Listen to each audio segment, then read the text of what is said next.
Pocono race fans, another episode here at CRN with the Ultimate Conquest Racing League. Tonight they will be at the Pocono Raceway for 70 laps. It is 83 degrees outside. Track temperature is at 121, so it's going to be nice and slick out there for them tires, and it's going to be what they call tricky, obviously, for this tricky triangle. So this track is 2.5 miles long, and it has 3 very distinct corners. So these drivers will need to figure that out and work their way around here tonight. So far, we do have 8 drivers on the field right now with J.P. Phillips, Grady Gherkin, Chris Bouchard, Matthew Simmons, Scott Bolster, Andrew Ratcliffe, Christopher, Tim Glass. So a little change of pace from last week where we were at over in Japan at a road course. Now back on the ovals. Not quite an oval because of the difficulty of the different types of corners that they have here, but definitely going to be a lot more familiar with some of these drivers out here. So again, I'm Jimmy Covert up in the booth here. I'll be joined shortly as Carl Handwerk is finishing up what turned out to be a unique ending over there with the Core Xfinity Series at Vegas, but they had a good one over there, so we should see some of those drivers and fans maybe pop over here and see what's going on. But if you haven't already and you're out there, hit that subscribe and like button for us and help out not only CRN but all the drivers here at UCRL.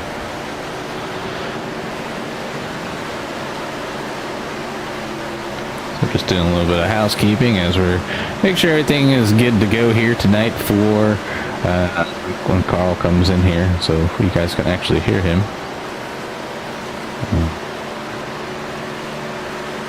Just gotta make sure that's clicked. If not, he'll come in here and nobody will hear. And maybe you don't want to hear him. I don't know. But either way, right now, let's see how everybody's doing as they're getting ready for qualifying. Let's see. So we'll go ahead and throw up the tower here so you can see who's actually been out and about there, and show the session state. So yeah, practice is over, so getting ready for qualifying.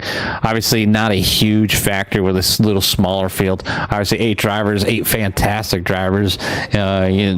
Talent is very close to one another, as you always have a great racing from front to back. So it's going to be an interesting one here, and it's going to be it does take time to understand these cars and get them around here at a good clip without destroying the tires. As my time with the UCRL in these Gen 4 cars, I did get a chance to actually race here with them, and was able to keep up as far as times on fresh tires. But once those tires wore down, my knowledge is definitely overcome, and was unable to keep up the pace with these veteran drivers. But right now it is a close one here between these 8 drivers. I'll go ahead and share with you the points championship situation. As of right now, after Suzuka, leading the points by 16 points is Grady Gherkin, 16 points over number 9 of Andrew Ratcliffe. And then Christopher sits there in third, 103 points back. And then Jake Lesh, Scott Bolster, Matthew Simmons, Justin Kirby, Tim Glass, Chris Bouchard, J.P. Phillips in 10th, Stephen Meow, Brett Kirby, Tommy Ryan, Jeff Byers, Jeff Ryan, Jeremy Little, and Trevor Hunt for your 17 participants throughout the season. But definitely looking forward to hopefully next season when everybody is driving the 87s, some larger fields. I'm sure we'll be trying to do some heavy recruiting between now and when that starts. But right now, we are watching Grady Gherkin in that number 46 put in a time here tonight, and see what kind of time he has to look forward to here. See what kind of speed he's got. But Andrew Ratcliffe putting in a fast time of a 54.684. With talking with Andrew, know that he likes this track, so should be pretty fast here. But Grady Gherkin putting in a little bit faster time with a 54.510. JP Phillips out here tonight with a 54.579. So JP, even though down the points, and the only reason he's down the points and not here, his participation not as high as others, as the schedule changes, and you get out here and UCRL does run a little later schedule, and that allows for some people to be able to race, make sure their kids are in bed, whatever it may be. Some of the people maybe from the West Coast give them the opportunity to run a little later race as well. But it does max them out, and as soon as they're done, a lot of these drivers are looking to head to bed to get that good much needed sleep for whatever job it may be. Also, I'm just going to give a shout out to everybody that's been out there. Obviously, continue the shout outs to everybody that's been affected by any of the hurricanes, who are getting things back together.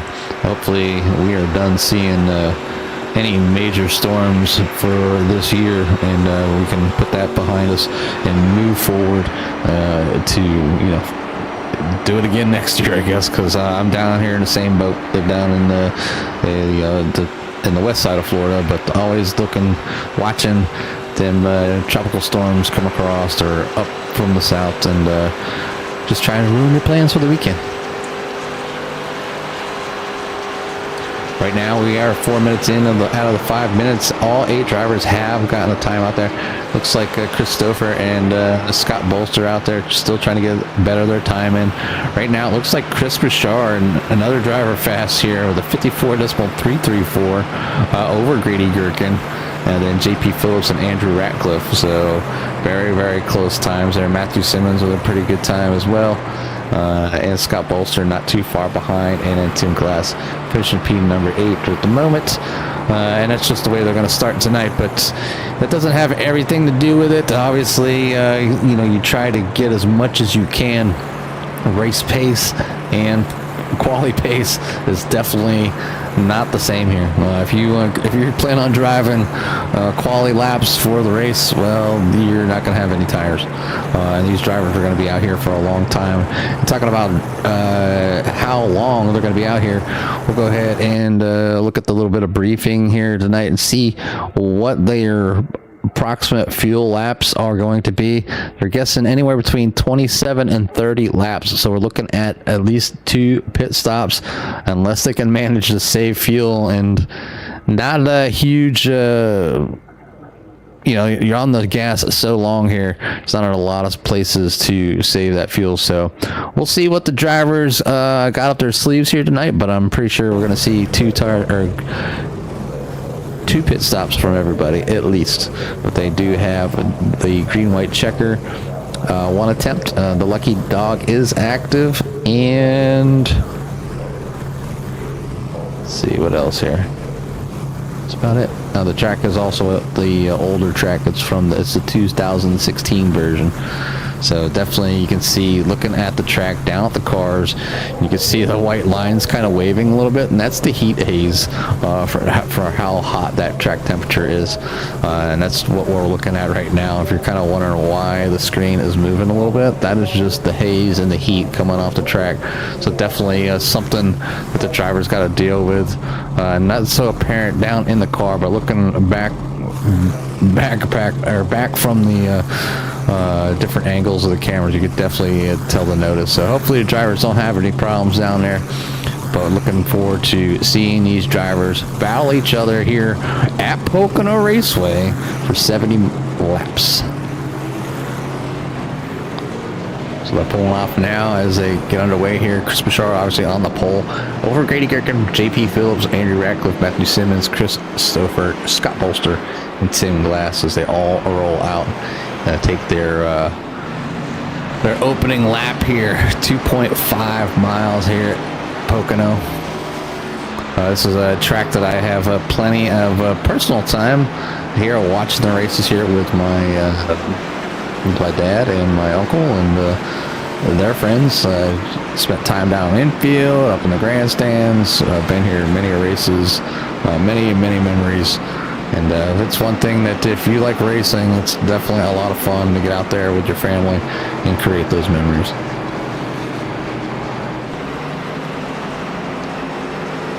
So all the fans out there tonight, if got somebody, obviously you got Barry out there rooting for Grady Gherkin.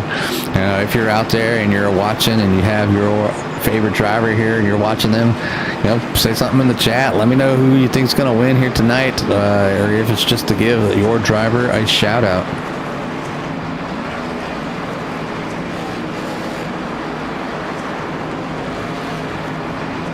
Definitely looking forward to seeing these drivers get around here. I need to go ahead and bring up the track map so you guys can see where they're at. But right now they're exiting turn number 3 as they getting ready for that long straightaway. And we are green. As Chris Bouchard gets a nice big jump here, and unlike the super speedway, the draft, obviously does play a part on these larger tracks, but not a huge part here at Pocono. I've seen drivers walk away here by themselves, and Chris Bouchard, we know he's a wheelman, and he's going to use every single ounce of percentage of tire that he can get to get things going. Ended up being a little short last week, not being able to walk away with a win, but got a good finish at Suzuka this week. Maybe trying to get a win here at Pocono, but Grady Gherkin picking up where he left off there in P number 2. But Andrew Ratcliffe has anything to say with it. He wants to get up to that front and get a win here tonight to add to his resume for the season. Then JP Phillips and that number 22 fell back a spot, so maybe a little rougher start, but at 22 looking to make things happen here tonight. Possibly get another win.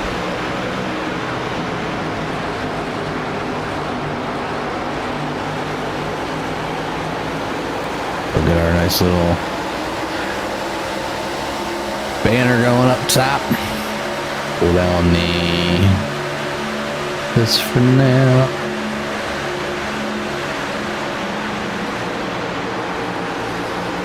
Yeah, right now. Go ahead and click on what driver we're on.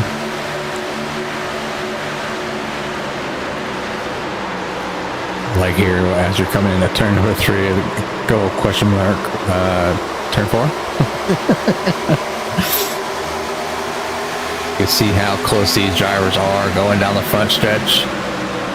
Single file right now. JP Phillips with a little bit of a lead over Grady Gherkin. Not much though. It's only 0.9 seconds. Oh, excuse me, 0.5 seconds. And we'll go ahead and take a look back from Chris Bouchard here. Look back on the rest of the field. You see 28 leads here at Pocono. 2 laps in the book, working on lap number 3. Chris Bouchard out front over Grady Gherkin, Andrew Ratcliffe, JP Phillips, Matthew Simmons, Chris Stouffer, Scott Bolster, and Tim Glass.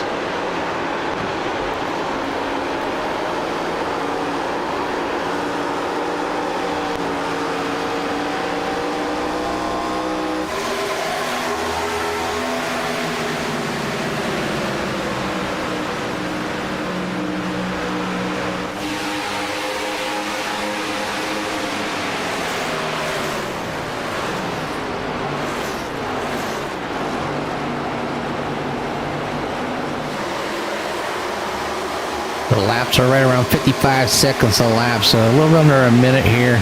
And their best lap being a 55.3 set by JP Phillips.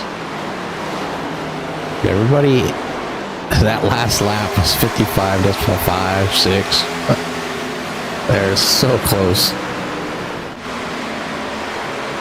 So everybody just looking to gain that 10th, that 100th a lap, and have it build up, or just manage them tires and don't let them go away on you, because after about 10 laps they really do put some stress on them tires if they're not worn correctly. It can really give you some those slower laps that you're not looking forward that will make you move back through the field. But right now it's Chris Bouchard doing his thing, wheeling that number 28 around here as fast as he can, out front by 1 second over Grady Gherkin. And then you got Andrew Ratcliffe and is being followed closely. Got a mirror full of JP Phillips that has a mirror full of Matthew Simmons. And Christopher not far off there. And at number 13, Scott Bolster out here enjoying the rest of his evening. I was talking to Scott a little earlier. A very busy day for the owner here. You know, real life definitely comes up and throws all kinds of wrenches at you, no matter what your job is. And Scott is very busy and runs a very tight ship here at UCRL, and definitely he would love to see a few more drivers join and put on these fantastic, huge races. You know, it's hard with these Gen 4 cars because it's not, I don't think it's everybody's favorite. They were big when they came out, especially when they first came out.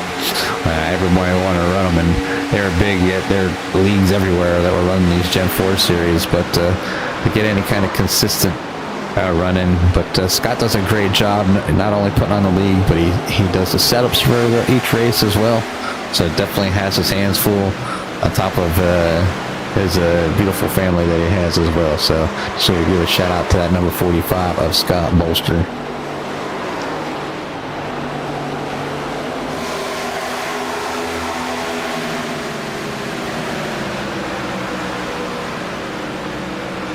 The gap's still maintaining right there, right around what, 1 second range, excuse me, half a second range.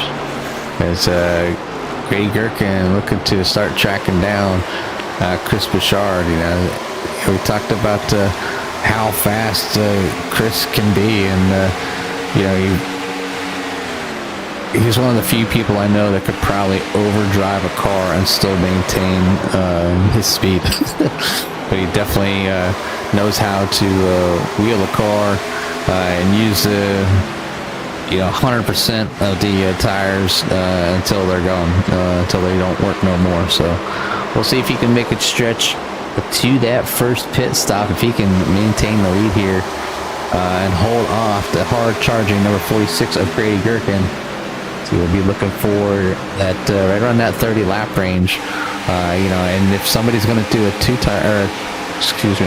pit stop, they might split this up in threes.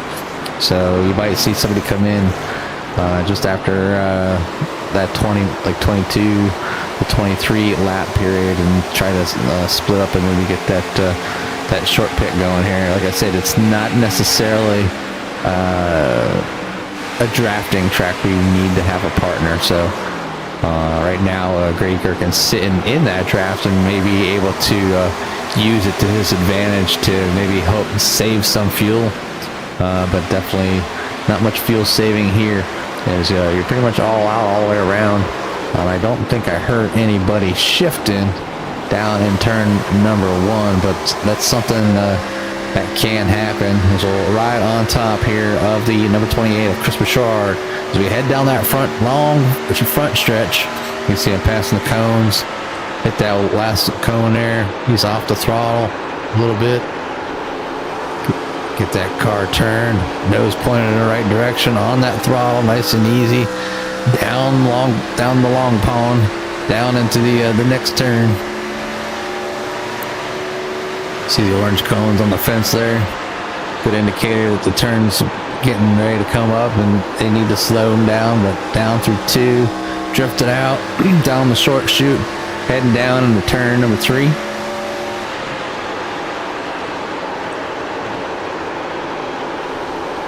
Stay off longer than you probably would think, but and get back on that throttle, glide the car out towards the wall, back down that front chute.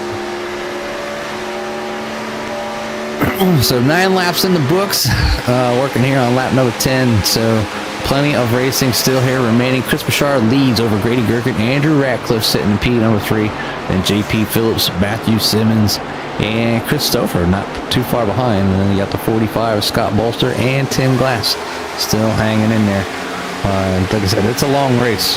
Definitely, with 1 minute remaining, we're still looking at almost an hour of our racing here, and it's a long time to be in the car, a long time to focus on each of these turns. They're all different. Each one has different banking.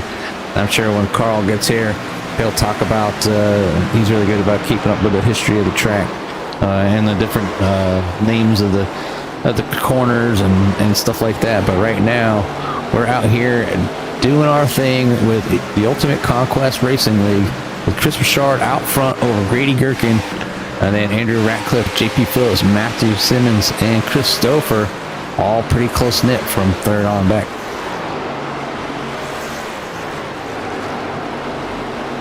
Nobody quite walking away with this one yet here, but Chris Richard definitely trying to, but Grady Gherkin is having none of that as he is closing up on the back of Chris Richard.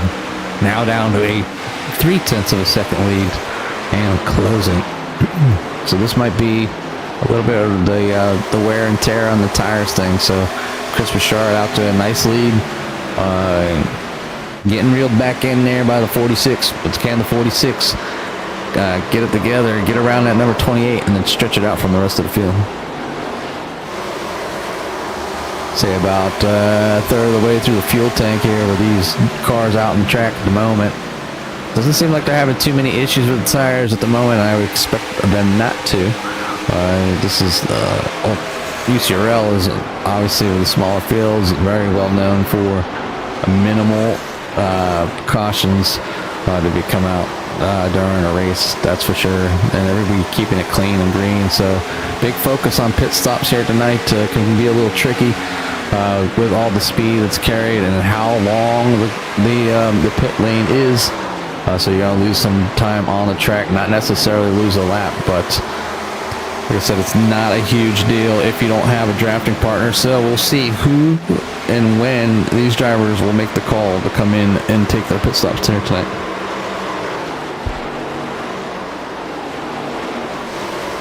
They do have 4 sets of tires in the pits, so they can take tires each and every time they come in. Excuse me. Long day for me.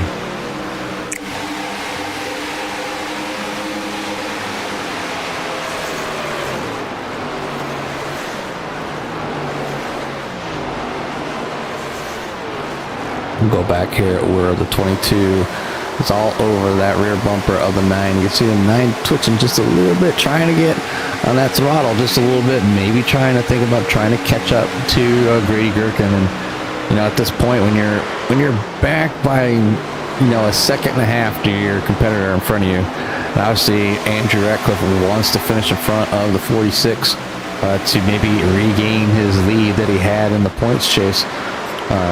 But right now, he's doing everything he can just to kind of keep it clean, but you can't abuse them tires too early, or you'll just find yourself losing more time and time.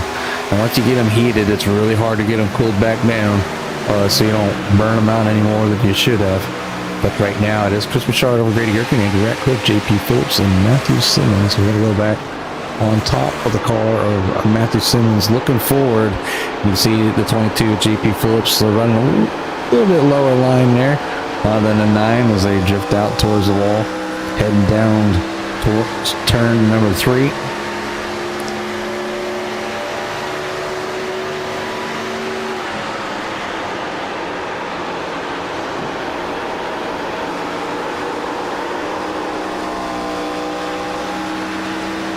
Here a little bit of slide by the 49 of Matthew Simmons. See a little bit of slide there by a 22. Trying to get on that throttle, trying to leave exit 3 for this long stretch.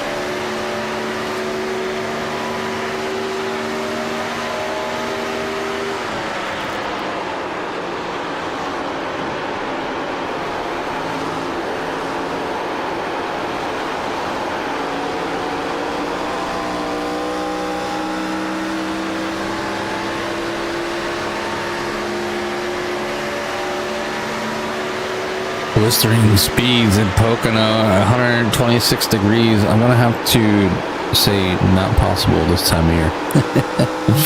A little chillier up there in the Poconos. Not quite gonna get them air temps or track temps, but It definitely does get nice up there. It's a beautiful track, good facility. It's overall just a good place to go and just enjoy your weekend. You get to see some good racing. Would recommend the turn 3, the seats near turn 3. Turn 1 down in the infield is good. Or down there by turn 3 or turn 2. If you're planning on heading out to the track here at Pocono, definitely a great place to see some good racing. I know I don't like racing them very often, but definitely the short tracks are, you get your more bang for your buck where you can pretty much sit anywhere in those tracks and see some great racing. But right now, we don't have to worry about having seats in the grandstands. We got great seats right here on CRN as we give you live coverage of UCRL here at Pocono. 17 laps in the books. Chris Bouchard out front over Grady Gherkin, Andrew Ratcliffe, J.P. Phillips, Matthew Simmons, Christopher Scott. Yeah, sorry, I said Scott Wilson, and Tim Glass for your 8-car field here tonight. We'll go check back on number 18 of Tim Glass.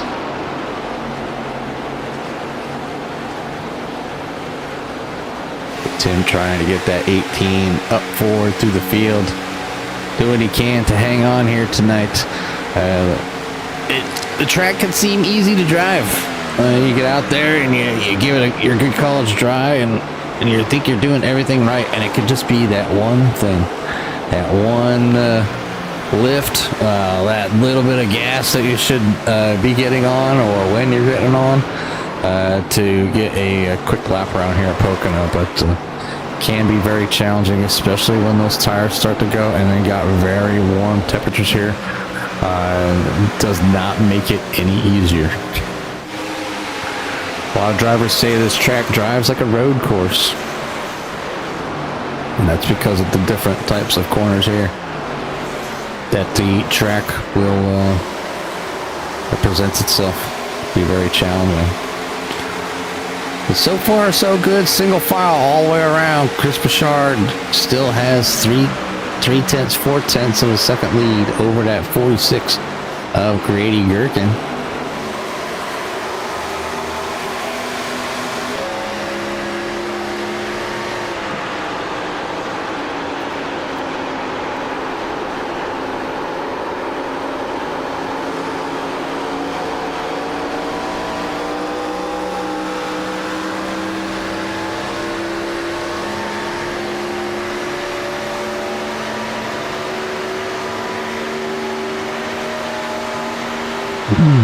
Carl Handwork finishing up over there with the Corks Xfinity Series, getting ready to drop into town here at his local track.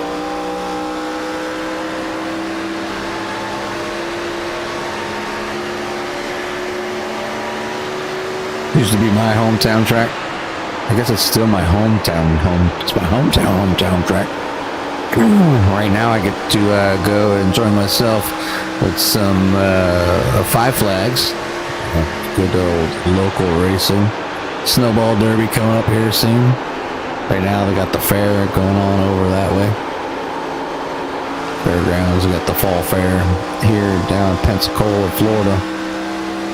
Home of the Blue Angels.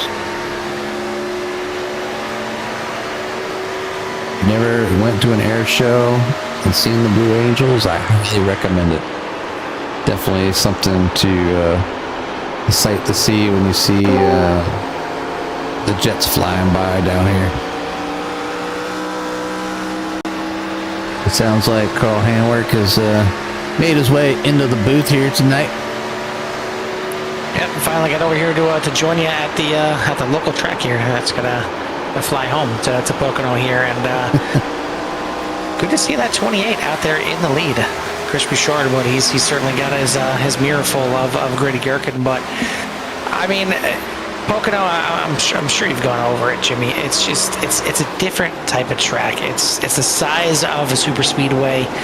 It drives sometimes like a road course, but yet it's just a 3-turn oval. It seems so easy. It's just 3 turns. That's all you gotta do. Just master 3 of them. Not even, technically on your normal oval tracks, there's 4 corners. Really only 2, let's be honest. But, here, there is no turn 4. No turn 4. I mean, there's even, the writing on the wall in turn 3. Turn 4, question mark. But, these drivers have been doing a great job. Obviously, 21 laps, or on lap 21 here. Getting ready to finish up here as they're coming down the backstretch, heading over the tunnel turn, which is turn 2, down that short chute there into turn 3, and then back down that front long straightaway here. But, yeah, things have been pretty stagnant from the start. Everybody is where they started. Chris Bouchard out front over Grady Gherkin. Andrew Ratcliffe has moved up 1 spot, and JP Phillips has moved back 1 spot. But other than that, everybody is where they qualified. But Matthew Simmons looking to pass that number 22 here as we're riding on board as he goes down to the inside, heading down into turn number 1. Yeah, now a lot of times it's kind of what we see, because it's like a road course. You're the guys that are running in position right now. I'm not surprised that they're where they qualified, because it takes skill to get around this track at high speeds and putting in good solid times here. So, wherever you kind of fall in line with your qualifying is the speed that you got. Now, there's plenty of opportunity to draft, and certainly every one of these corners, the braking into each one of these corners is a passing opportunity if you're close enough. So, just because you qualified where you're at doesn't mean you can't get past or do some passing yourself. But Pocono is one of those places where qualifying really kind of shows you the speed of the field. But we've got our first taker into pit road. JP Phillips is going to move himself into pit lane, and it looks like Tim Glass in there as well. So pit stops starting to commence here at the Tricky Triangle. Yeah, they can't quite go, they can't make it a 1-stopper, so they're going to come down every 2 stops. I believe I said 20, what did I say? I said 27 laps, 25, 27 laps, I think was what was in their little brief. Yeah, 27 to 30 laps. So just under that window here. And there's really no place to really save any kind of fuel here, Carl. No, I mean, you can get in the draft, and if you're tucked up behind, like we see Grady Gherkin for quite some time here, you can save some fuel. But I mean, clearly he wasn't, because he is coming into pits before Chris Bouchard is at 9 and locks it up right behind him, trying to get everything he can. As Andrew Ratcliffe coming in there as well. But I mean, yeah, you see they're kind of right in what you would consider the first fuel window here. If they're going to be making this on 2 pit stops, you split that thing up into the 23s, and you're pretty much getting there to the end. So not surprised to see the pit stop starting right away on lap 23 to get out there, try and short pit some people, maybe get some track position, because clearly there hasn't been too much passing if everybody's right there in that same spot. So track position going to be pretty big out here tonight. But man, we're not at Suzuka anymore. I don't think Bouchard got the memo, because he's still Tokyo drifting. He's really pushing the limit of the tires, and obviously I'm surprised he wasn't one of the first ones in, but he's going to bring that number 28 down this time by here. He got one more lap, definitely within that window. Looks like he got it slowed down, not too much of a lock up there as he enters pit lane, but it's a long pit entry. The cars are back out on the track. Is this going to be enough for the other driver to catch up, or is he on his own? Is this going to make a huge difference? I've seen drivers walk away here by themselves, so we're gonna see if that 28 made the right calls and getting in. Oh, he did overshoot his pit stall, though. This could cost him. It's certainly not going to help, and especially with Grady Gherkin coming in and short pitting him here. It's going to be interesting. Christopher out there is your race leader, last one yet to come into pit lane. But I mean, yeah, for Bouchard, I mean, he paid for all 100% of those tires of that grip, so why not use it? But you take a look at what it's cost him, and it's cost him big here. I mean, JP Phillips is now the one that is out in the lead from the drivers that have come out of the pits, and again, he was the first one to come in. He came in on lap 22, And then the second and third place and fourth place all came out on lap number 23. And then your leaders before the pit stops started are the ones that follow him. So Chris Bouchard back there in 24th. So, I mean, the short pit absolutely fully in play here, and these drivers are really concerned about track position. They paid off for that 22. Yeah, definitely. I'm going to go ahead and just kind of show the times here, you know, when they came in. You know, JP Phillips coming on lap 22, you know, his pit stall time was 14.9. His pit lane time was 50.7, but you can see back there Grady Gherkin with that 53.3, so that's where you lose that time. And then if you look back at Chris Bouchard, Chris Bouchard's in the pits. Do we have a penalty here for the 28 is the question. Wow, big call there by the 28. And no, that's not the case. If it was a stop and go, that's not gonna work right there, because it's 9.9 seconds for Chris Bouchard. So I don't know. I'm kind of baffled on this one. I'm not sure what this was right here. I mean, unless, no, that wouldn't make sense either. So yeah, I am completely confused of why Bouchard was in the pits right there for the 9.9 second pit stop. Stouffer finally coming in and making his stop here as he stretched that thing out to lap number 26. But out front, JP Phillips in the lead, and then he got three right in a row here. Andrew Ratcliffe, Matthew Simmons, Grady Gherkin back to back here as Matthew Simmons trying to move up one more spot here into second, heading off into the tunnel turn. But yeah, this is certainly mixed it up here a little bit, and Chris Bouchard went from first to last right now, and again, just kind of scratching my head, wondering why he came in the pits there. It doesn't seem like it was a penalty at all. I mean, a stop and go would have been a lot quicker than that. A drive-through, he wouldn't have been able to stop and install to serve it. So very interesting. Yeah, definitely. I'm confused. But you know, Chris Bouchard out there, you know, if you had a penalty or whatever, you're going to go in there and serve it.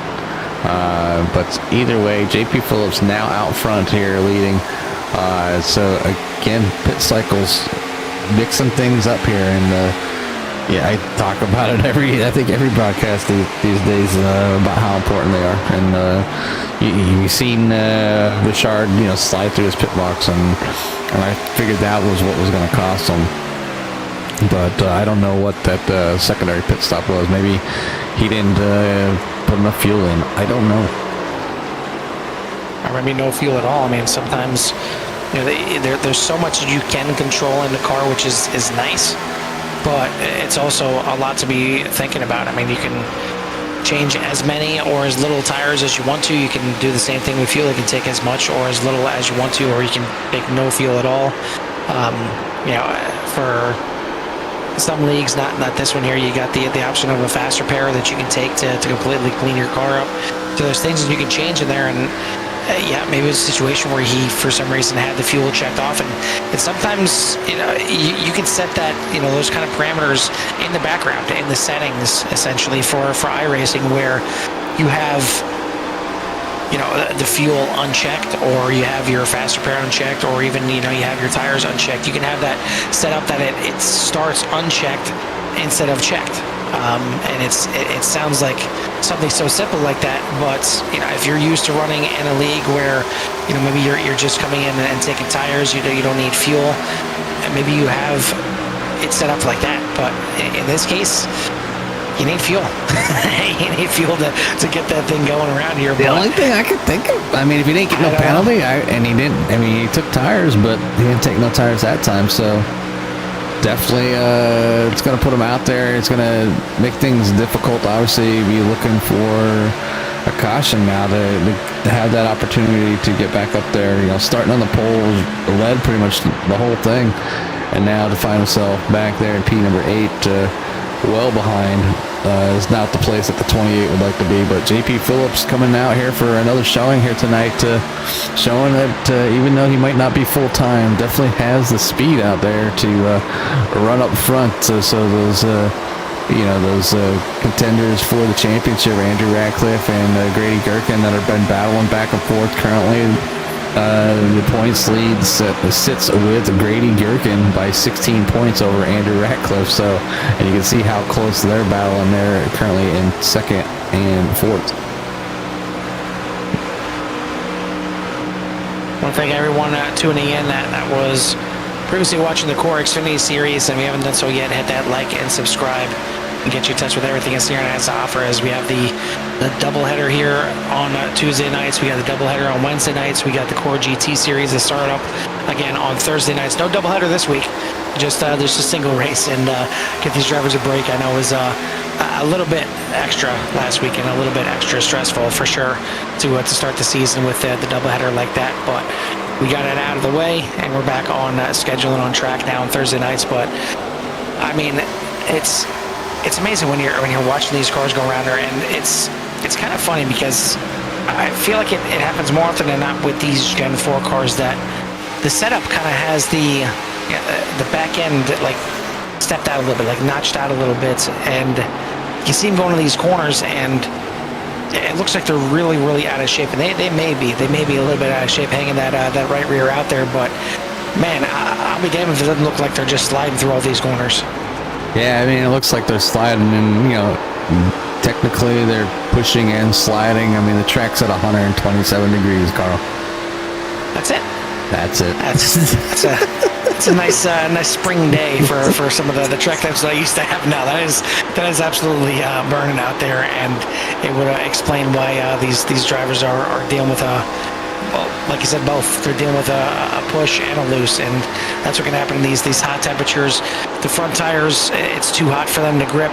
If the car's already set up to be loose, you're just gonna be in a four-wheel slide, and it's never a fun feeling. And not that you're feeling wreck it loose. I guess it's better to be in a four-wheel slide than a two-wheel slide and having that back end stepping out on you. But it's an irritating feeling when you go in the corner and you're like, I know I should have more grip than this. I know I should be able to rotate through this corner. I know I should be able to have some kind of grip going through there, but you just don't, and you just kind of have to fight it and fight that urge to push it as hard as you really want to. Yeah, it's a lot of patience, driving these cars, especially as long as they do run them. I mean, they're in the car for a long time, the same set of tires. And you can see Christopher here looking to make a pass there on Scott Bolster. So definitely, the courtesy there by both drivers to have, the clean corner and make it a nice and easy pass. So a good run there so far by Christopher, trying to work his way back forward. But you see Scott Bolster maybe poking his nose out there just a little bit as they were trying to clean up. I tried, Carl. I tried. Well, we are halfway through the race here tonight. So once we complete this lap, as 35 laps will be down and 35 to go, as JP Phillips leads the way, Andrew Ratcliffe, Matthew Simmons, Grady Gherkin, Christopher, your top five. Scott Bolster, Tim Glass, and Chris Bashar rounding up the field, as Gherkin a little friendly with the wall there. Heading into turn number 3, looks like he's going to save it, but it's hilarious watching them go through turn 3 there. I mean, it looks like all three of them are just got that tail end out there, and almost like the car is just supposed to be pointed out like that. I don't think. I mean, they got to be right on the edge of the grip. If they're not sliding sideways, they're right on the edge. I mean, next time we hop on board, when we go through that corner, you can hear you obviously can hear the tires just working. As you can see, the 46 of Grady Gherkin trying to work the back bumper of Matthew Simmons, trying to get back by him. So, losing a little bit of time and falling back a few positions. But right now, JP Phillips trying to just maintain what he's got as being tracked down there by Andrew Ratcliffe, and obviously followed by 45 and 46. So then it looks like Christopher didn't make it around Scott's, and everybody is good to go back here And Pete, number 7, is Tin Glass. And then poor old Chris. I want to know what happened. Oh. I mean, I guess if there's a silver lining for Chris, he's still in the lead lap. You know, he's still, you know, the pace that he does have. If this thing were to get a caution at any point, there's no question to me. Chris is sliding sideways. Chris is using up those tires, and he's mixing it up out there. But yeah, I mean, he's still in the lead lap. It's the silver lining if there's anything at all. But he's having fun out there. That's one thing he's doing. Even if he's not leading anymore, he's going to go out there, let it hang out there, and he's going to have a blast. And it looks like it. I mean, going down the straight, you can see the rear does poke out to the right just a little bit, but here's Chris. We'll go by this camera here because it'll really emphasize how much that rear comes around, going around these corners.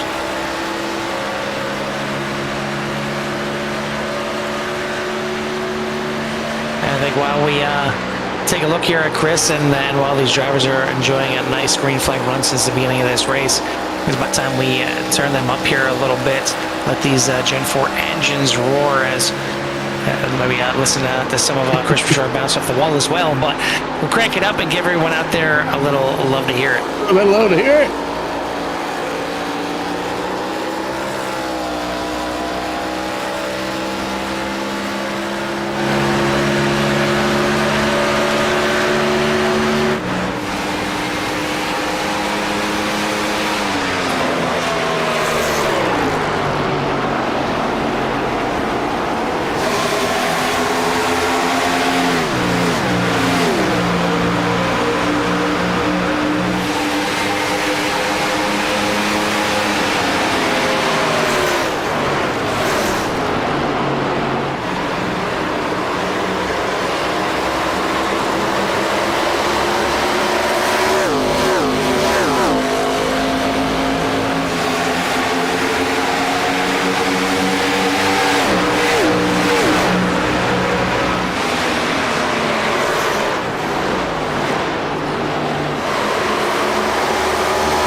always good to hear the sights and see the sights and sounds here at Pocono in these Gen 4 cars. They do sound great when they go by the cameras. But right now, it's still JP Phillips out front over Andrew Ratcliffe, Grady Gherkin.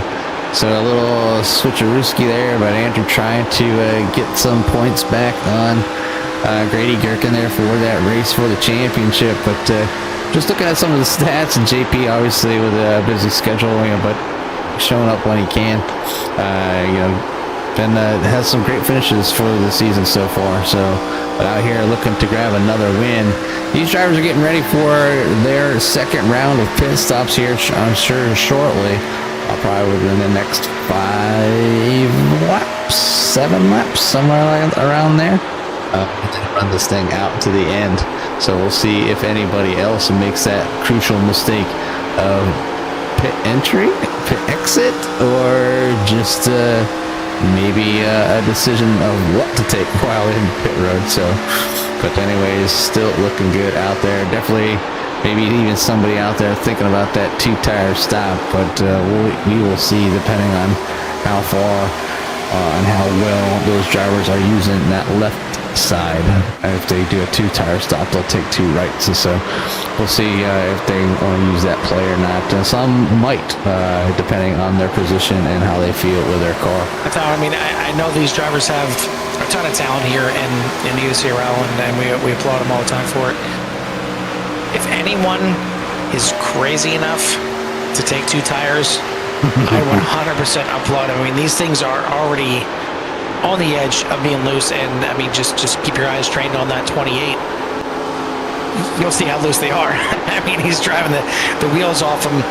He's probably going to need at least 6 tires. I forget 2 before this thing is over. But it's usually worth a risk if you're back towards the back of the back to try and get some track position and take 2 tires, but only if the car isn't on edge like it is already, as you can see, or it's a short run to finish out the race. And I don't think we're really going to have either of those here tonight.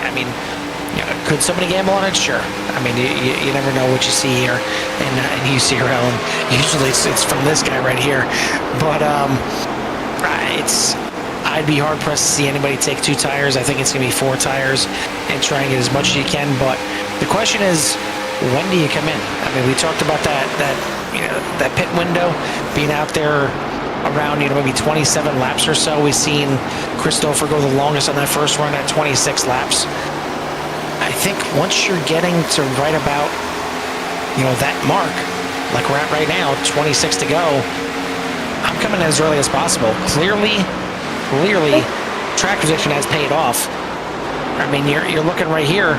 JP Phillips was the first one into pit lane. He was not leading when this pit cycle started. He was, I think, in the back half of the top 5. He is now leading. He has been leading since the start of this pit cycle, since the first pit stops.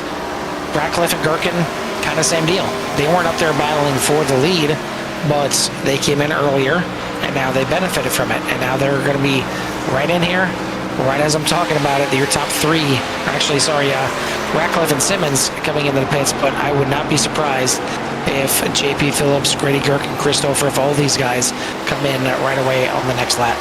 Yeah, it's just that 1 lap difference there. JP Phillips was able to get out to the front and have a good run and keep that position there. You can see Grady Gherkin coming in the lap after, and we've seen Grady fighting the 46 here towards the end, so I would not be surprised at all to see the 46 and 22 come down this time by. And some of the others, but right now Andrew Ratcliffe and Matthew Simmons both out here on a lap with 25 laps to go, so they should have enough fuel to make it the rest of the way. The 22 and the 46 will be coming in this time by. 46 really steaming in. Hopefully was able to get that slowed down and not gain any penalty points, as like I said, the 46 and the 9 only separated by 16 points for that points championship. You see, the 46 there, Gherkin wants to get everything coming in there. Track position out there on the track has been paramount here tonight. We haven't seen very many passes at all. We've seen, almost, akin to Formula 1, we've seen the DRS train here pretty much, as everybody is can draft each other, but it's not enough of a draft to be able to set up passes unless everybody's just holding their cards close to their vest right now. And maybe there's a lot more in these cars than they're showing. But right here, JP Phillips and Grady Gherkin down and away. And trying to look, it's Andrew Ratcliffe that is your new leader. And again, short bit. He is one of the ones that came in here on lap 45, and it paid off. It's not just amazing, it's just, it's one lap, you know, and the positions have changed. So now Andrew Ratcliffe out front, and, you know, we know how hard and fast Andrew can be. So trying to maintain hold of it here as he works his way down that short chute there. As they're going through turn 3 right now, heading down the front stretch. So I'm looking backwards to try to get my bearings, but yeah, you can see JP Phillips and the rest of the gang behind him. So everything's kind of got mixed up a little bit. I'm not a fortune teller. I'm not someone that can read minds, but I'm gonna take a venture. I guess I think Andrew Ratcliffe is enjoying it here tonight just a little bit more than Suzuka. Just venturing a guess out there. Just maybe enjoying here tonight a little bit more than Suzuka. And I mean, why shouldn't he? He's back where he's more comfortable on these oval courses, and he's looking well. At least he only has to turn left. I mean, as much as this track can be like a road course, it's not a road course. Yeah. So, you know, it's kind of like my short tracks. You know, Bristol is a short track, but for some reason I like it. I don't know. It's one of the few of the short tracks I don't really deem a short track because I like it. But Andrew Ratcliffe enjoying his time right now out front. Or trying to make his way up front as Scott Bolster is still hanging on, stretching the fuel a little bit here on that number 45. Yeah, buddy, new leader out there, Scott Bolster. Granted, he's still going to come into pit lane, but that doesn't matter. We got a new leader out there. It is the 45 of Scott Bolster getting it done out here in the Cartoon Network machine. Always the great-looking paint scheme, that purple Cartoon Network with the Scooby-Doo on there, and I was actually surprised. I don't even know if I realized we had a Cartoon Network with YouTube TV, but I just happened to be perusing through the other night, and I seen I forget the name of the show now, but with Space Ghost on there. Oh, yeah, exactly. Wow. Yeah, you want to talk about a throwback? I'm like, I seen it was on. I'm like, wow, that takes me back a little bit. And I'm not gonna go ahead and age myself or Jimmy here on the broadcast, but it was just. I think, see the Cartoon Network. It just brings me back. I know I'm a little bit older than you, and I work from Pennsylvania, so you probably remember maybe Hatchie Malachi. I don't know if I remember, but I know my aunt who raised me always used to talk about it. Yeah. I don't know if I ever watched it myself, but yes, I've heard that multiple times. Absolutely. There was definitely a kid's kind of like it was a lady that she would put she was like this host, and they did like all the older cartoons and they used to have like schools on there and stuff. It was just a very popular thing back in the day, but we're kind of from the same kind of realm of the state up there in Pennsylvania as far as growing up. You're still there, but I moved away to some warmer weather. But Andrew Ratcliffe looking for a brighter weather. Definitely not the back of the field like he was with at Suzuka, leading this thing here, and he's got a long ways to go. He's got 20 laps, and that hungry number 46 of Grady Gherkin on the hunt. But my question is, we checked in there while we were discussing it, and JP Phillips in the pits on lap number 49, and it looked like just a regular scheduled pit stop. I mean, 4 tires. It didn't look like any kind of situation. It certainly wasn't a penalty. It wasn't any kind of 40-second hold or anything like that. But again, I'm left wondering why. Like, what happened? I mean, he's back there now, only a second ahead of Chris Bouchard, as these guys are a long ways behind the leaders of this race. So it's kind of left us with a bit of a 2-car breakaway. Matthew Simmons trying to hold on. So it's, realistically it's 3 cars at the front, but the man looking for the absolute front, Grady Gherkin, is going to the outside in turn number 1. He's got 1 lap newer tires than Andrew Ratcliffe, and he's been reeling him in for quite some time. Big old wiggle there as the teammates doing battle down the Long Pond stretch. He great. He's like, easy, Andrew, easy. But definitely sliding that right rear out there, working at things. Oh, when he slaps the wall, could be the demise of the 9. It's going to allow the 46 to go by.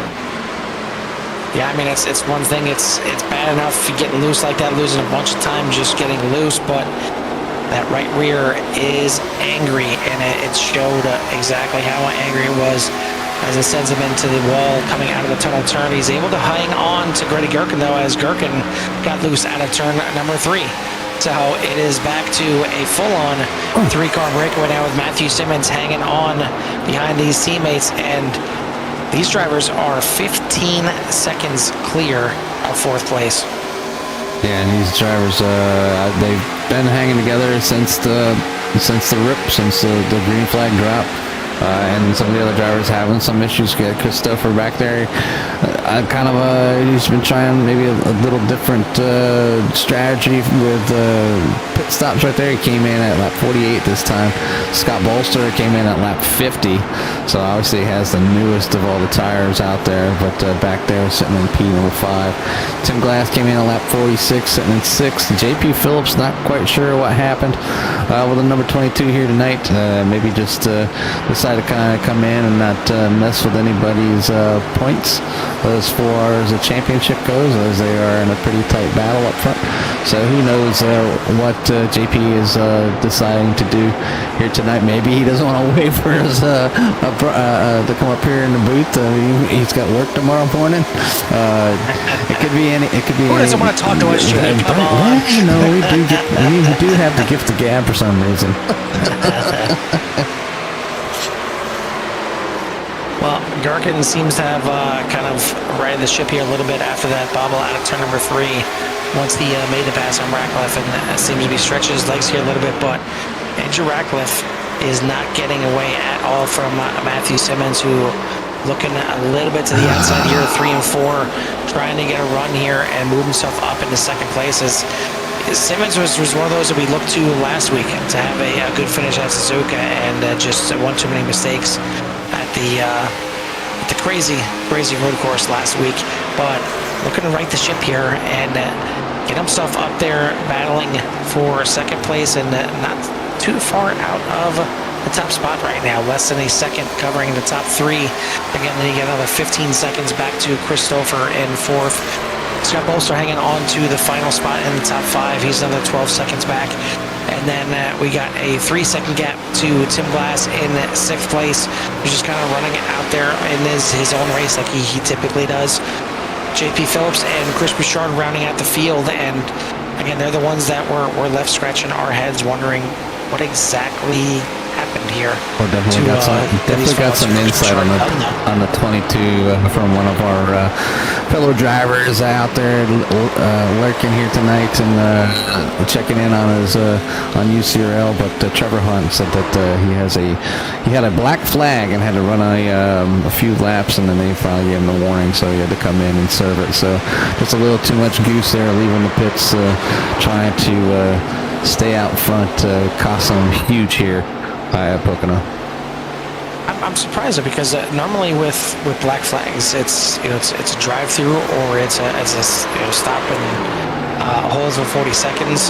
I mean, maybe this is a stop and go, but typically I thought with a stop and go penalty you can't service the car.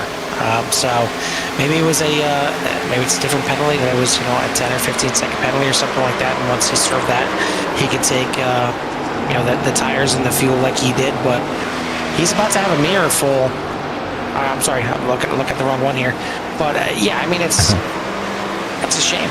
It just takes one little mistake. I mean, we've seen early on in the race, Chris Bouchard, when he came into the pits, he slid through his pit box a little bit, and maybe he kind of dealt with the same thing with a penalty. But he is now out of the race, going to finish in 8th place. But up at the front Grady Gherkin starting to pull away as these battles, these two right here are about to get into a battle as Matthew Simmons looking for a way around that 9. Hasn't found it yet, but not for lack of trying. Yeah, and I think Matt and Andrew have similar driving styles. They're definitely aggressive, and they can they put the car, push the car to the edge of the limit, and we'll let it slide around just a little bit. Definitely pushing these cars as hard as they can. You can hear Matt just trying to get on the throttle just enough, trying to find that grip, trying to find that right spot. 13 laps to go, and it doesn't sound like much, but that's still quite a bit of time here at Pocono. We're still talking right around good 10 minutes of racing, so plenty of time to find that instance to make your move. But it's definitely coming to that point where he's going to want to try to get around, because Pocono is a difficult place to pass, and you really got to set things up, and you really need to try to get that run in. And a lot of times it's here through the tunnel turn, or taking a little bit deeper down there in turn number 1. Yeah, I mean, it's not one where you go to some tracks and you go to make the pass and it's just that quick, and you're right on by, and it's a very quick pass.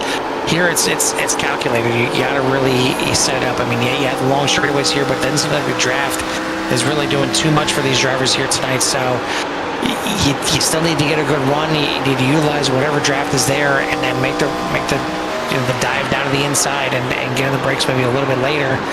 But you got to get to that inside to make these passes. The outside doesn't seem like it has quite enough to get it done out there, as we've seen Simmons a couple times try to peek to the outside of the 9 to get the pass done. But even still, you may have to be alongside for the entire corner, maybe down another straightaway, and finally complete the pass in the next corner. It's not just as simple as going in there and diving in, making the pass, and by the time you're halfway through the corner, you can go up and clear yourself. It's a little bit more strategic here, as both cars getting a little bit too much right there, and certainly Simmons into the wall. And now, I was going to say Simmons blinked out there for a second. I was going to say it wasn't that hard of a wall hit, but that is going to stretch out this top 3 just a little bit more. And now about a 1.5 second gap in between first and second, and then second and third.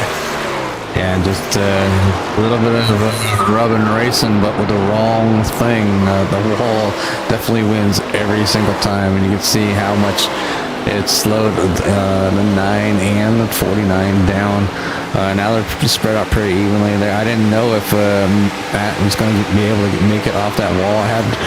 It's one of those things, Carl, you hit that wall and it like breaks you, and it really does suck you to the outside and hold you there for a lot longer than you want it to. And I'm sure Matt could be saying to himself, like, I was so close. Like he was right there in the battle with Andrew, and now he has all that time to work up. Not that he can't make it back up, but with the tires being angry as they are, the track being hot, the odds of catching and passing on some old worn tires is going to be a hard feat. I thank everyone for tuning in here tonight. If you haven't done so yet, hit that like and subscribe, as we are in the second half of the season here for the FIREBREATHERS Throwback Cup Series, as this is race number 9. Taking a look at the upcoming races here. Race number 10 next week, going to be at another tricky oval. It's going to be at Darlington, and that place, just like here, both sides of the track are completely different. Turn 1 and 2 a little bit wider. It's got a little bit more of a radius to it, and then a little bit tighter over in 3 and 4. Then we head to Indianapolis, which is another one that is, it's a 1.5 miles, but it's nothing like your super speedways. It's 4 corners, and just because they're shaped the same, here at Pocono you can see it's 3 different corners, and they're shaped differently, banked differently. And Indy, all 4 corners are pretty much exactly the same looking. It's banked the same. Everything should drive the same, but really all 4 corners drive completely differently. Well, I mean, maybe I won't say completely differently, but they all have their characteristics, and they don't drive the same for sure. Then New Hampshire after that is one where it's kind of like your short tracks, kind of like your road courses. You have some flat track specialists. You have some guys that like those flat tracks. I'm one of them. For some reason, I don't necessarily like him, but I do well on him, so I guess I have to like him. I guess that's how it works. I mean, you do well, you have to deal with it, I guess. But that is going to come up as race number 12. And then one that I'm sure both of us, me and Jimmy, are looking forward to, Michigan International Speedway, race number 13, as Michigan is just like Auto Club. It's just great. There's so many lines you can run and so different. It's certainly looking forward to that later in the season. Phoenix Raceway, and then Atlanta Motor Speedway can round out the 15 race scheduling. Even though they're just past halfway in this season, they're already looking forward to next season. Already getting picking the cobwebs off the schedule creator, and they look like they have a vehicle in line. I'm not going to announce it yet. I don't know if it's 100% locked in for next season, but if you're looking to get out there and run with a lot of really good guys and a lot of really good drivers out here, and just a well-run league, make sure you get in here to UCRL, run the rest of the season with them. Get some of the car count up here a little bit, and test your mettle with them for the rest of the season. Then get ready for 2025 as they're getting ready to set that schedule up. But we still got to finish this one out. We got less than 10 laps to go now, as it is still Gritty Gherkin at the front, and he's starting to walk away here a little bit late in this race. Certainly saved a little bit of tires for this last run. Andrew Ratcliffe, you see what he's doing with his tires, using every bit of them, but he is losing ground to that 46. 2.4 seconds is the lead out front. Another 1.5 back to Matthew Simmons, who's trying to reel back in that 9 of Andrew Ratcliffe after they got very close to each other, and both of them got close to banging into that wall. I know Matthew Simmons certainly did. Christopher back there in 4th place has been cutting down that gap. Remember, it was back to 15 seconds at one point, and he still can't see the top 3 in his sights, at least going down the short chute here into turn number 3. But he has got it down under 12 seconds. It's down to 11.5 seconds right now from 3rd to 4th.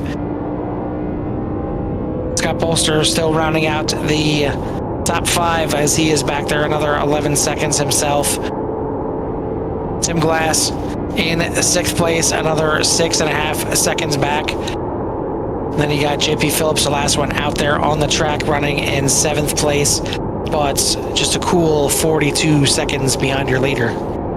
Yeah, no, like I said, tough break there for a 22, and it's all part of racing, and you gotta get everything correct, and make one mistake and cost you your evening. But still had a good showing up front, so it was good to have the 22 out here tonight with us. Appreciate him coming out to join us here at Pocono, as it's always a good time here at CRN at any of these tracks, but definitely not where he wants to be for the finish here tonight. But up with Grady Gherkin still in that P101 spot you were talking about, Carl, out to a 2.5 second lead now over Andrew Ratcliffe. So it's just starting to basically walk away, and so I'm sure Andrew's at that point right now, knowing that as hard as he's working that wheel, that his chances of that victory just kind of slipped away when got kind of tangled up with the wall, or the little contact with the wall. That was just enough, I think, that bring that number 9 backwards. Well, and he's got to worry about something else slipping away as well, and that is his grip on this points championship. He led for a lot of the season, but now it is Grady Gherkin that is on top of the boards by 16 points coming in here tonight. Obviously having the good finish last week at Suzuka, and now looking to come back here and grab a win at Pocono. And Andrew Ratcliffe is still going to be on the outside looking in here, as he is going to remain in 2nd place after tonight if it finishes the way it is, but that lead is going to grow for Grady Gherkin, and there's plenty of racing left in this season, but you can't let that 46 just stretch out and stretch his legs, because we've seen him run to a championship before. Yeah, and that's what he's doing tonight. And right now, the issues, the tagging of the wall from the 9, it definitely is starting to hinder him getting around here tonight, and it really is starting to watch, I'm sure, his rearview mirror of the or the 49 of Matthew Simmons, as he's been able to close him down now. Still have 3 laps remaining. This time by 49 is within reach, so it does have that opportunity to possibly snake one here. And you can see the 9 having trouble getting out of 3 and loses a huge chunk of space going down the front stretch.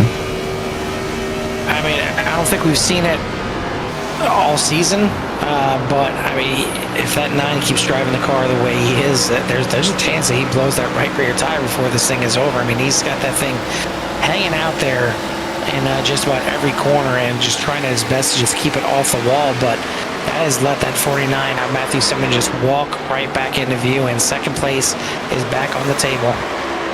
It's going to be a watch from here on out, as they have 3 laps to go this time. Be 2 laps this time by. Does the 9 have enough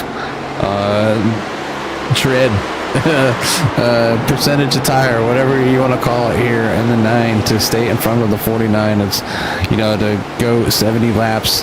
2 green flag pit stops off at turn number 3, Jimmy. The 49 still having issues as well, and trying obviously push because he knows that he only has a couple more opportunities to get around the 9 here. 6 more opportunities to be exact as they go into turn number 1 one more time. This allowing Grady Gherkin to just fly away right now. You see the gap right there. Almost 5.5 seconds from first to second, and not much more to third as the 49 Matthew Simmons is there once again. Ratcliffe goes a little bit deep into the corner and allows the inside to be open for Simmons.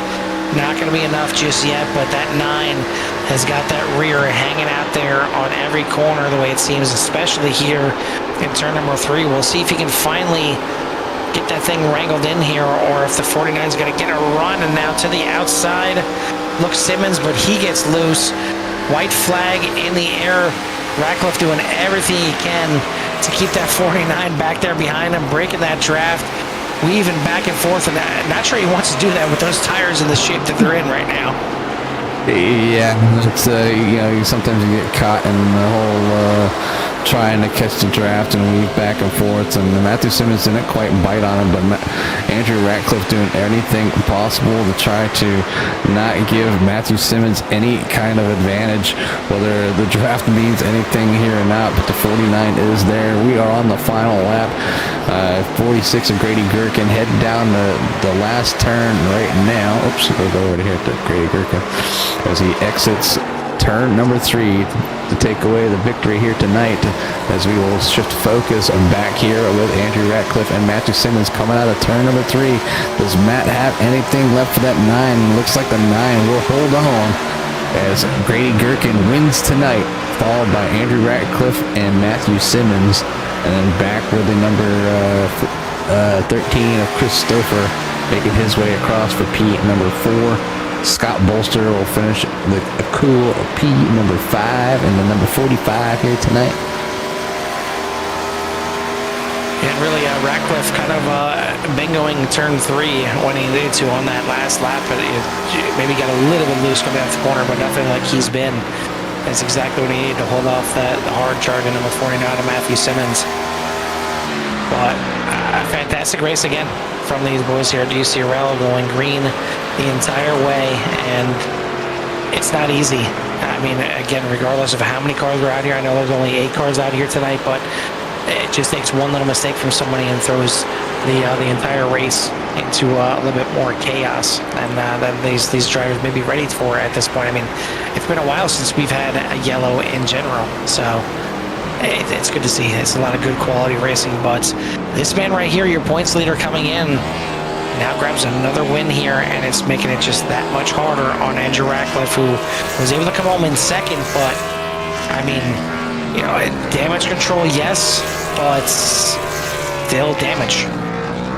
Yeah, and that's with the smaller fields, it's hard to somebody has a bad race, they're not dropping back like a whole bunch of spots. But last week with Andrew having that bad finish, was unable to really exercise any damage control. So, the biggest spread of points was last week, and that's where Grady Kirkman was able to overtake that points lead going into this week. And now this week, just at least one spot better, just that little bit more that it's going to take for Andrew Ratcliffe to come back and try to regain his lead if he wants to get into it here for the second half for this championship battle.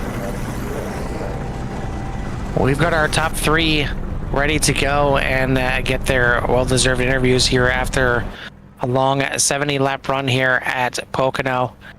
And man, it's not easy, and Pocono can feel a bit of like an endurance race, even if it's only 10 laps long. But 70 laps out here, especially 70 laps of green flag running, is going to take a toll on even your best drivers. But coming home in third place tonight, Jimmy, is the 49 of Matthew Simmons.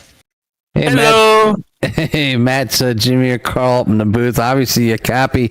You had an interesting one there here tonight, but I think your blind competitor, the wall, cost you your second place finish here tonight. We both hit the wall. I mean, tonight, like, we were both just like, we were barely keeping it off the wall. I could barely keep it off. Turn 2 was, from these ladder stunts, these cars are just like, they're just built different. Yeah, they're definitely a unique machine, and you guys have a challenge of trying to wrangle this thing in. And obviously last week was an interesting one. Obviously you took this thing here out to Suzuka for Japan, and we've seen you out there with a great start to a race, and probably a not so second half of the race for yourself, obviously. But you come out here, you've been putting on some good shows, and you're finally getting up here in the booth to come talk to us and kind of tell us how things go out there. And we'll give you that little bit of opportunity, and just kind of, if there's anything that maybe you could have done differently, that maybe chase down that number 46 and possibly pull away a victory. Honestly, Gritty tonight was just, he was class of the field. I think JP and Gritty were just, honestly, they're just better. Like, I came prepared for the race. It's just, there was just these couple tenths I just wasn't really finding. I don't know. I was really just hoping to maybe get second. I was just like, oh, JP, Jacob, they're out? Oh, that's cool. Crap, I got third. So, a third is much, it's the first third I've had this season, so I'll take it. Hey, you gotta start somewhere. Go one step forward, and obviously next season, I know the car's been kind of tossed out there that you guys possibly be running. So hopefully that car will bring a little larger fields, and you'll be prepared, because I know they drive similar in on a few different aspects of it, but definitely a lot more fun to drive, in my opinion. But anyways, a great finish here tonight with a third place finish, and I'll give you a little time for any shots you might have on that number 49. Of course, I gotta shout out my girlfriend Connie, shout out my cat Sprite, and my mom. My mom's pretty cool. Yeah. Well, hope everyone had a nice little broadcast. You guys always do a good job. Thank you, guys. I really appreciate that, Matt. And you can't forget your cat and your mom. So either way, they're the ones that support you along with your girlfriend, just so you can do this thing. But hopefully we'll see you next week, and we'll go let you celebrate with your friends and family. All right. Thank you very much, guys. Have a good night. That is your third place finisher tonight, the 49 of Matthew Simmons. Second place tonight is going to be the 9 of Andrew Ratcliffe. And Andrew, I guess it may have taken you 70 laps to finally get through turn number 3, but man, that thing was a handful in turn number 3, or at least coming out of turn number 3. Well, I think turn 3 is actually my best turn of the night. I was making up a lot of time on the exit in the first 2 runs, but the turn 2 killed me all night long. I think I hit a total of 15 out of 70 laps. Turn 2, it was an absolute embarrassment. I don't know. I could never hit it or consistently hit it.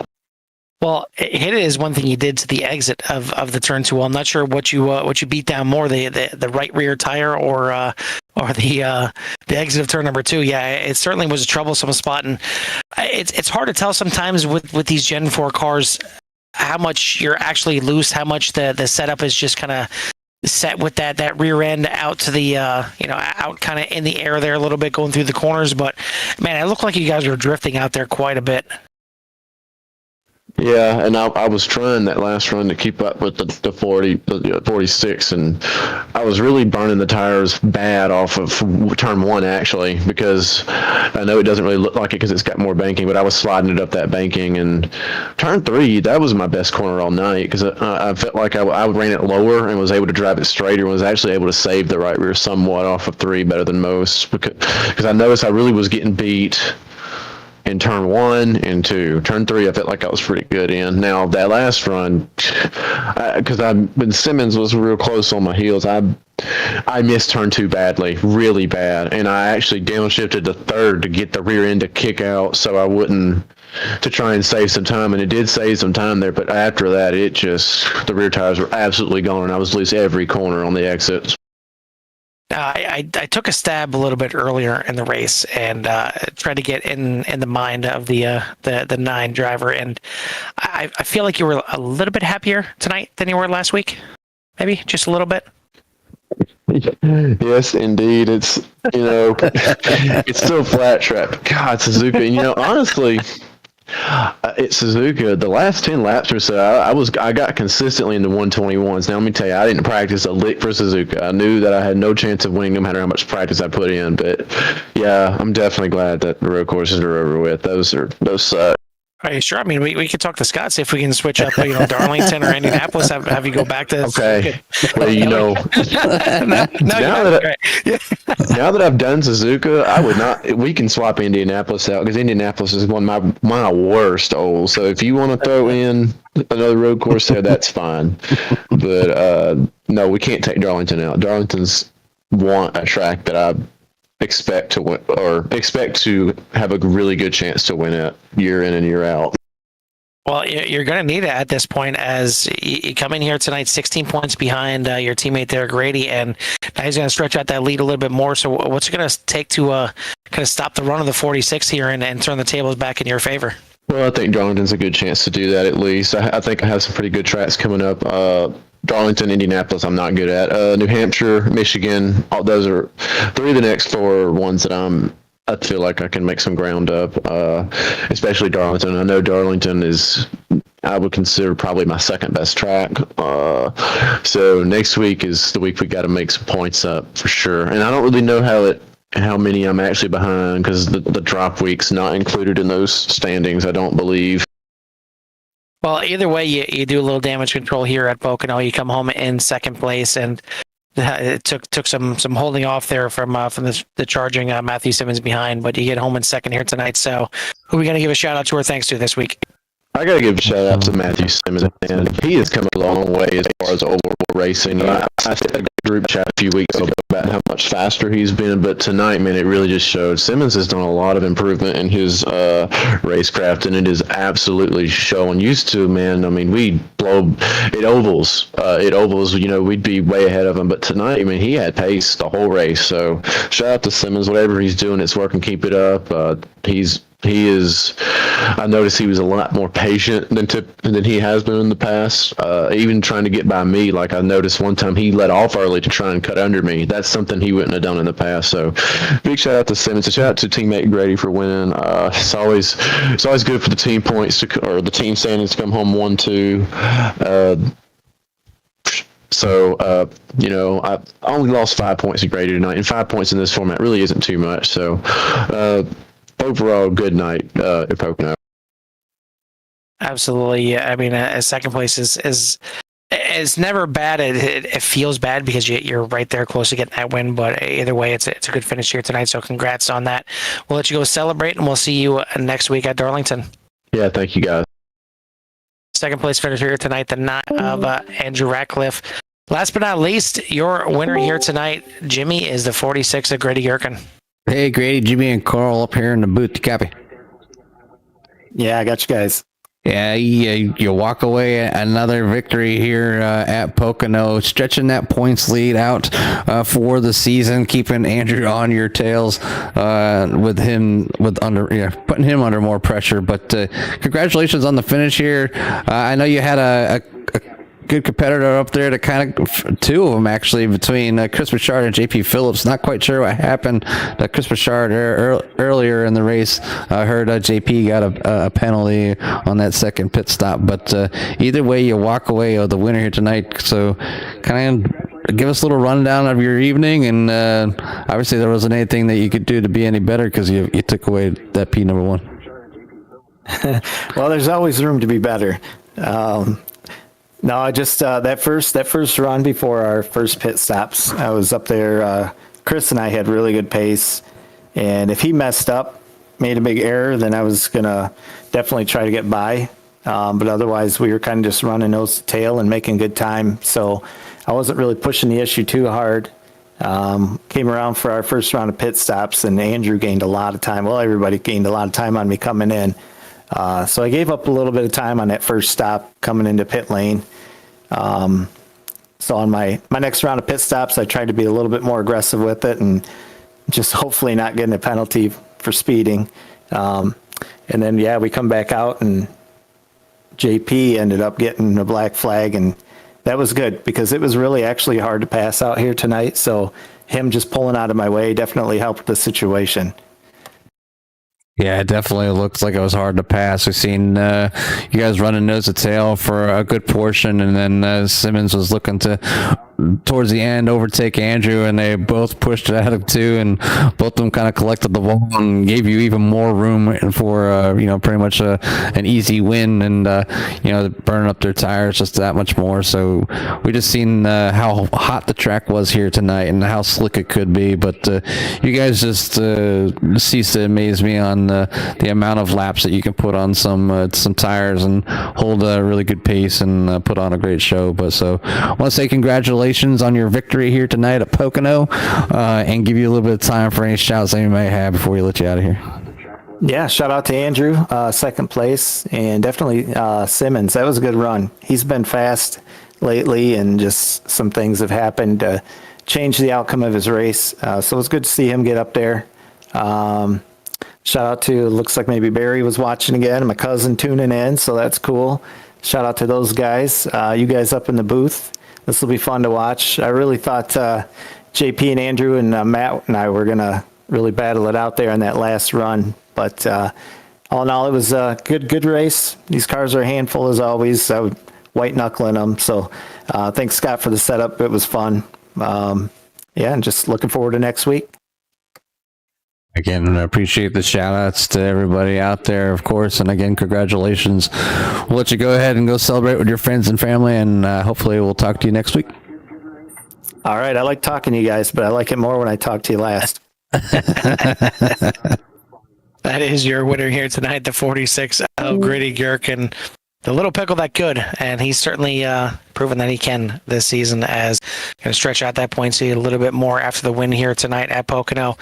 Next week, again, Darlington is a track that has two different sides of the track. I mean, turn 1 and turn 2 are going to be taken one way, and it's very tight. I mean, you look at the track and it looks like you can run 6-7 wide, but with their progressive banking, you really only have the other top side of the track, that kind of final amount of banking that you're going to be running up there, and it's so crazy. I mean, turn 1, you're kind of diving down to the inside, you're letting it drift up in between 1 and 2, and then you're diving down hard because you're going to have that push out of the corner out of turn 2, which can really bite you, just like, turn 2 is biting a few of these drivers on the exits here tonight. And then 3 and 4 is just kind of tiptoeing through there. It's a little bit slower of a corner, a little bit tighter radius. So it's going to be a good one. It's a driver's track, if there was any, Jimmy. Yeah, I mean, I have some a good chunk of laps at Darlington, and probably more stripes than laps completed. But it's definitely a challenging track. The wall will come up on you, and if you don't have it's kind of where it starts showing like how much time you have in a car and how much you trust what it's doing out there and how you can feel what it's doing, so you can keep it off, but keep it close to the wall. So there's a lot of familiarity, not only with the track, but with the vehicle you're driving. So I wish all the drivers the best of luck. It like you said, it is a driver's track, and it's definitely a very challenging one. So look forward to seeing them out there next week.